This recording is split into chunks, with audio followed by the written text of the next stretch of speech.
Kabisa nitumie nafasi hii niwashukuru sana nyinyi ambaye mmepata nafasi ya kuhudhuria kikao hiki muhimu, lakini pia mmepata nafasi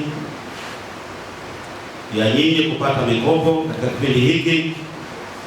Ninaamini Mungu siku zote huwa anatembea na kuweka mikono yake mahali ambapo ameamua. Mwingine atangulia kupata na mwingine achelewe kupata. Naomba nipongezeni sana.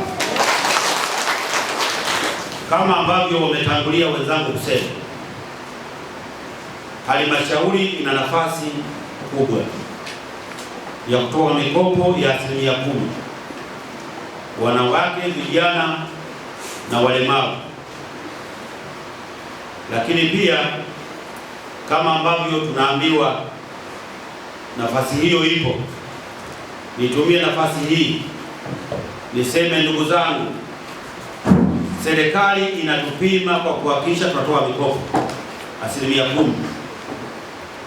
Mikopo yetu inapitia benki yetu NMB kama ambavyo umeona, lakini 10% hii wakati mwingine tunakwama kuendeleza mikopo baada ya kupata vikundi ambavyo tunavipa mikopo haviko tayari kurejesha mikopo yao.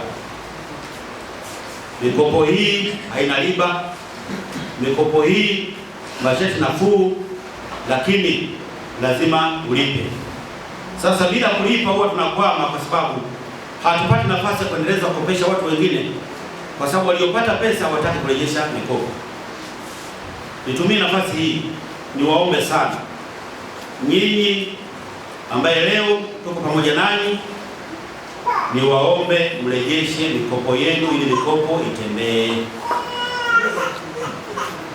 Na mkiwa na sifa nzuri ya kurejesha mikopo na kukopa, tutakupa nafasi ya kukopeshwa kila kipindi kinachofuata.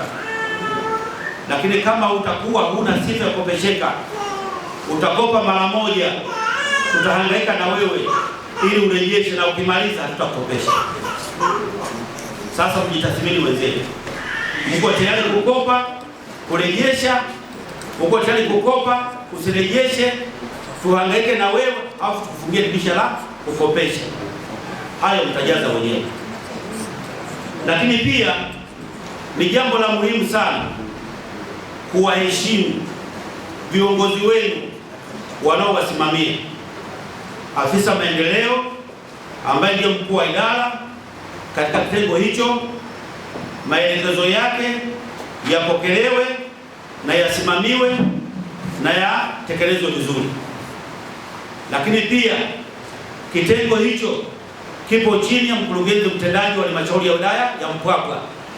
Mara itakaposhindikana kurejesha kwa hiari, mkurugenzi atatoa mamlaka ya kukushika wewe kwa kutumia sheria ili urejeshe kwa kulazimishwa. Mikopo wewe. Sasa umekopeshwa, utaki kurejesha, mkurugenzi ametoa mamlaka, waje wakamate kikundi mrejeshe, maana yake umekosa sifa.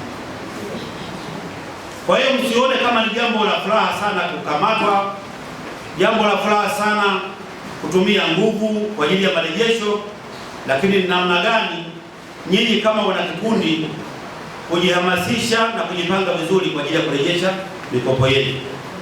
Na mimi niwaombe sana, rejesheni mikopo yenu ili mkopesheke, lakini pia tuendelee kuwakopesha watu wengine.